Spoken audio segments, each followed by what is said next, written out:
a $20 roll of foil from the insulation aisle, a propane heater the size of a lunchbox, a plastic gym card that costs $10 a month.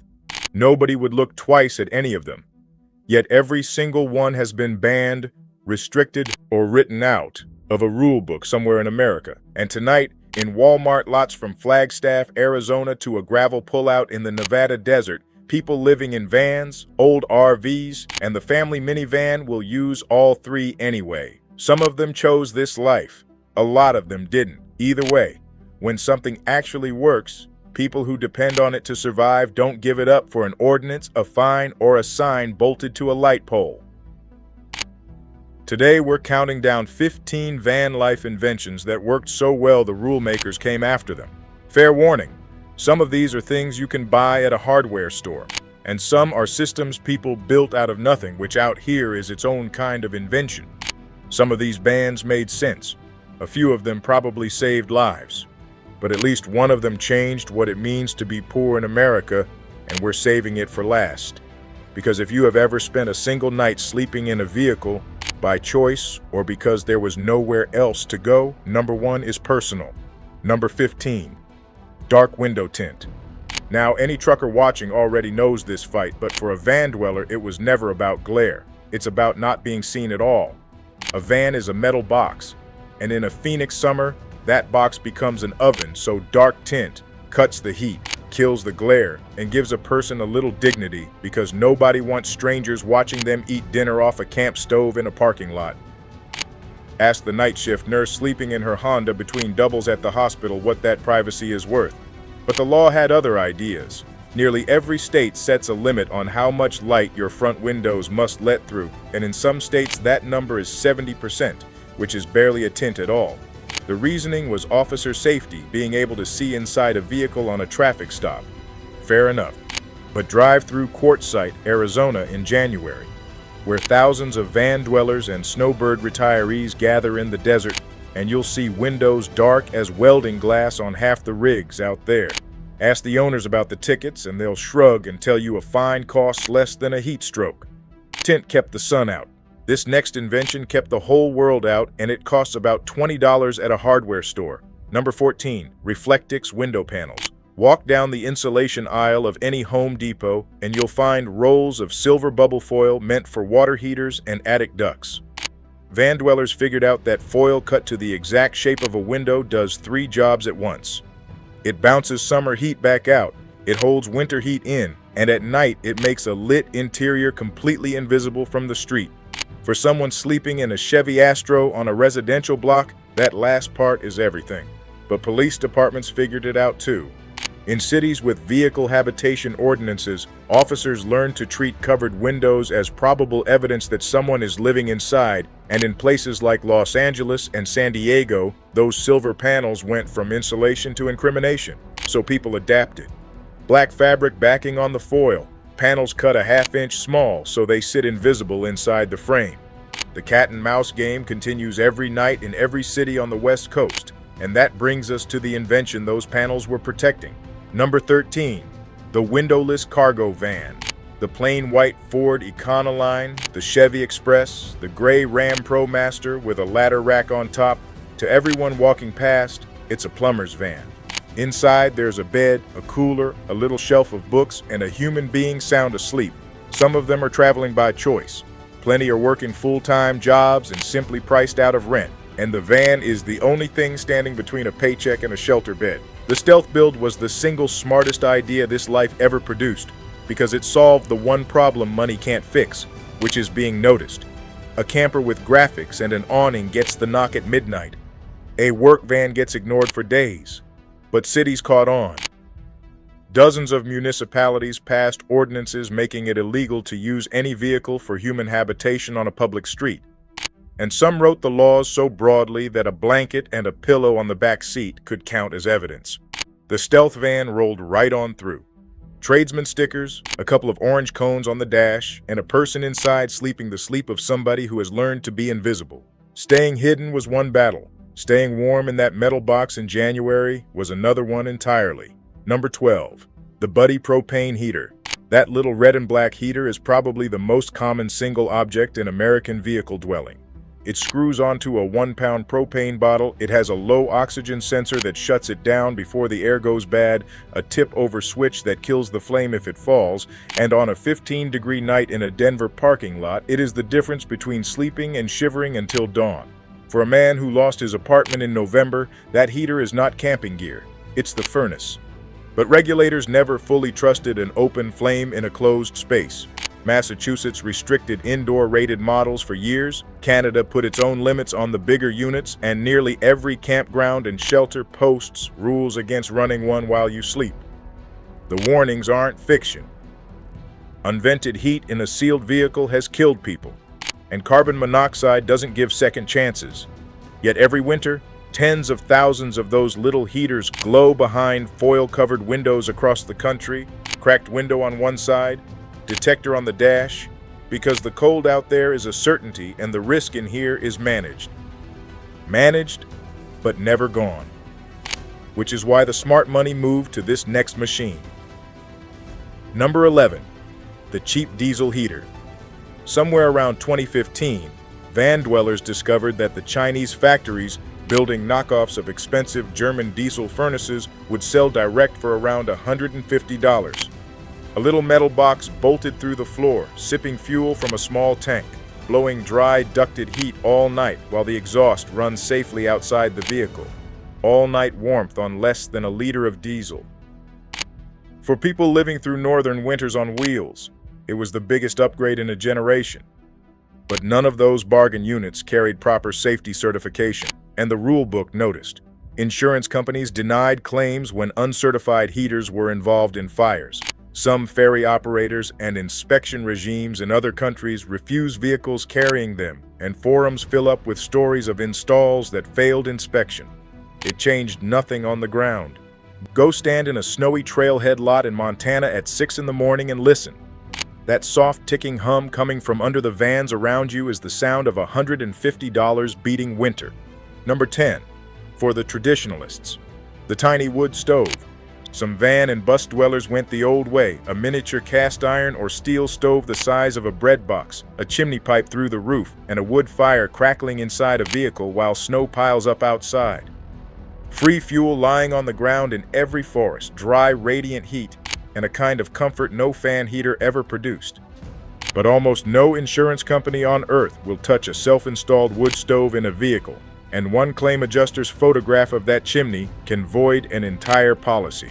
On top of that, burn bans across the drought-stricken West now make lighting any wood fire illegal for months at a time, even one inside your own stove. The school bus crowd never blinked.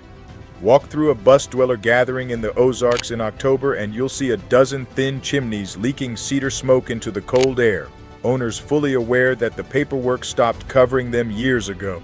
Heat was one bodily need. This next invention handled a less glamorous one, and the law chased it just the same. Number 9, the 5-gallon bucket toilet. It isn't pretty, but listen to what it actually is. A bucket, a snap-on seat, a bag, and a scoop of pine shavings or kitty litter. Total cost, maybe $25, and it works without water, without pipes, and without a campground fee. Fancier versions with separating lids and vent fans turn it into a genuine composting system that stays odorless for a week. The problem was never the bucket. The problem was the other end of the process, because dumping human waste anywhere except an approved facility is illegal nearly everywhere. And cities frustrated with vehicle dwellers began aggressively citing improper disposal. Some towns even used waste violations as the legal crowbar to tow entire rigs away. The bucket community adapted the way it always does: double bagging, trash contracts, dump station apps, and the quiet discipline of people who know that one lazy mistake gives every rulemaker in town the excuse they've been waiting for. Staying clean was the other half of dignity, and the answer to that one cost $10 a month. Number 8, the gym membership shower. Somebody figured out years ago that a national gym chain with locations in every city and a bargain monthly membership was really a network of thousands of hot showers stretching from coast to coast. Planet Fitness, 24-hour clubs, YMCA day passes. For a person living in a vehicle, that card meant hot water, a real mirror, a place to shave and stand up straight before a job interview. Nobody ever passed a law against showering. But the corporate rule books tightened anyway. Clubs began towing vehicles left overnight. Some locations quietly flagged members who arrived every single day and never touched a machine, and franchise owners posted lots against exactly the people who needed them most. The shower circuit rolls on regardless. Ask anyone who has lived on wheels for a year, and they can recite gym locations along Interstate 40 the way a trucker recites truck stops, because feeling human is not a luxury, whatever the franchise agreement says. If you've ever spent a night in a vehicle, or you know somebody who has, do me one favor and hit subscribe. This channel tells the stories of people who solve real problems on the road, the truckers, the travelers, and the ones just trying to hang on, and there's a new one every week. Now, number 7. The Walmart Overnight. For decades, this was the great unwritten treaty of the American road. Sam Walton liked RV travelers. The stores welcomed overnight parking at the edge of the lot, and in exchange the travelers bought their groceries, their oil, and their coffee inside. It was safe. It was lit.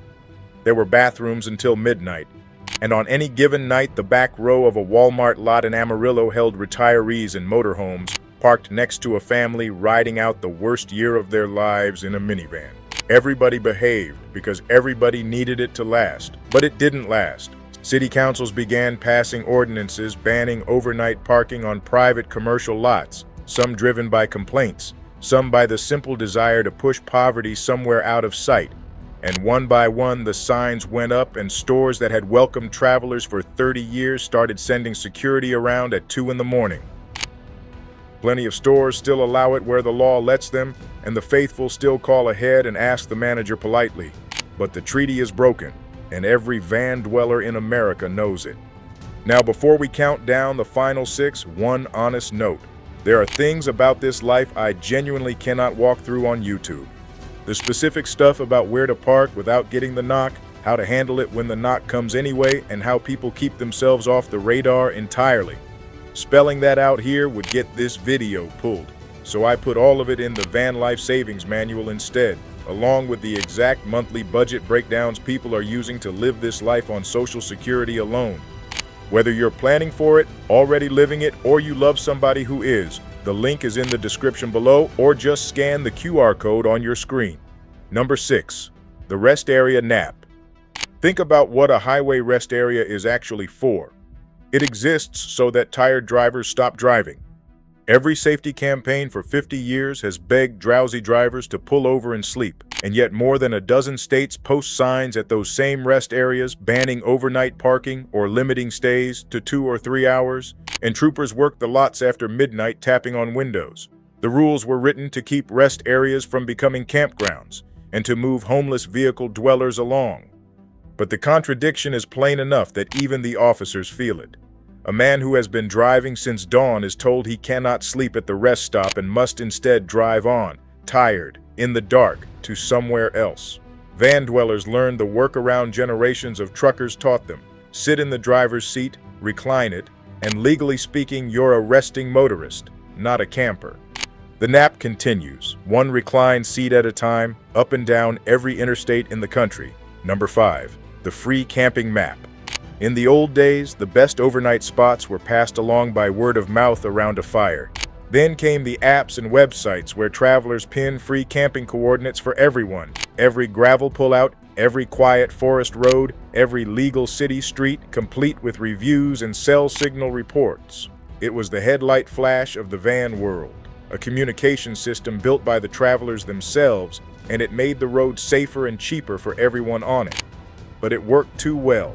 Spots that once held 3 rigs a summer started holding 30 a night. Neighbors complained, trash appeared, and land managers responded the only way they know how, with gates, boulders, and no camping signs on places that had been open for 100 years.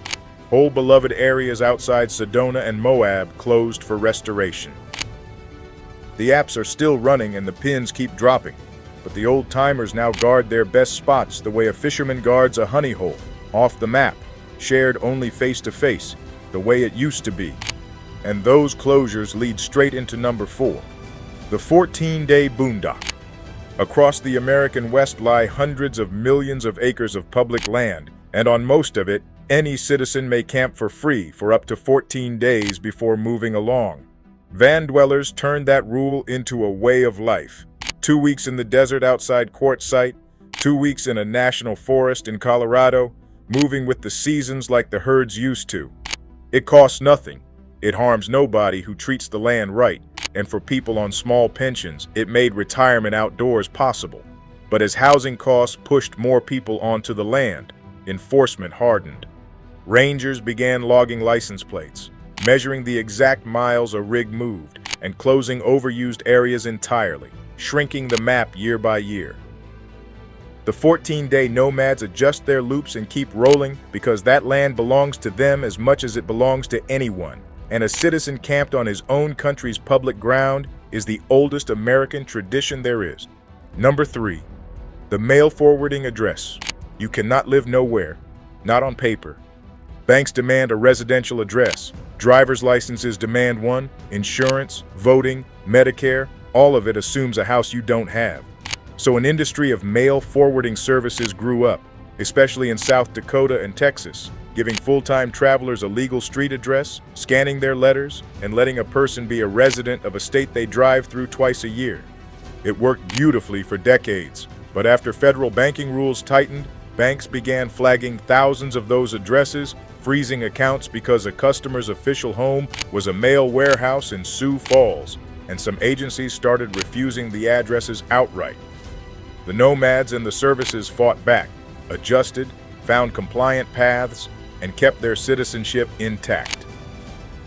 Because a person who lives on the road is still a person, still a voter, still a taxpayer, and the paperwork was made for people, not the other way around. Number 2. The portable generator. For years, the soundtrack of every boondocking site was the drone of a gas generator keeping fridges cold and phones charged, and just like the engine brake in trucking, the noise wrote the rules. Campgrounds imposed strict quiet hours, national parks set decibel limits, whole camping areas banned generators outright, and nothing started a desert feud faster than one rig rattling away at midnight beside 100 people who came for the silence. But this ban has a happy ending because the travelers out-engineered it.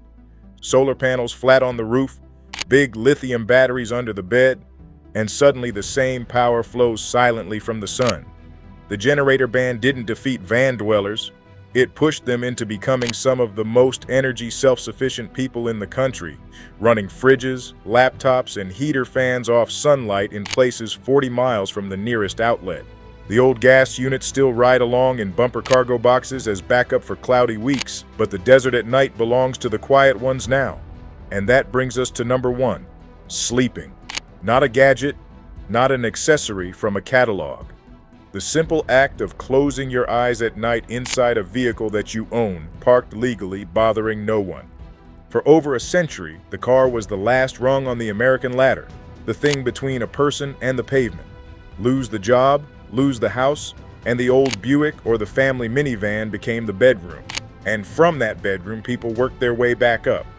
But over the past 2 decades, hundreds of cities passed ordinances making vehicle habitation itself a crime.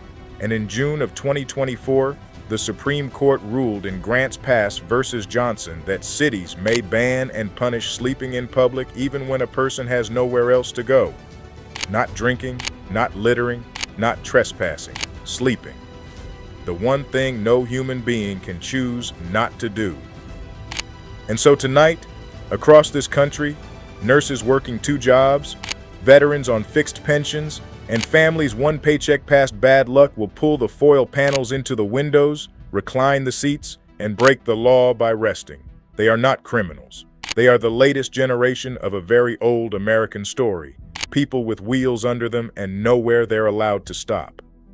So what do a roll of foil, a 5-gallon bucket, and a $10 gym card actually have in common? Every one of them was an answer.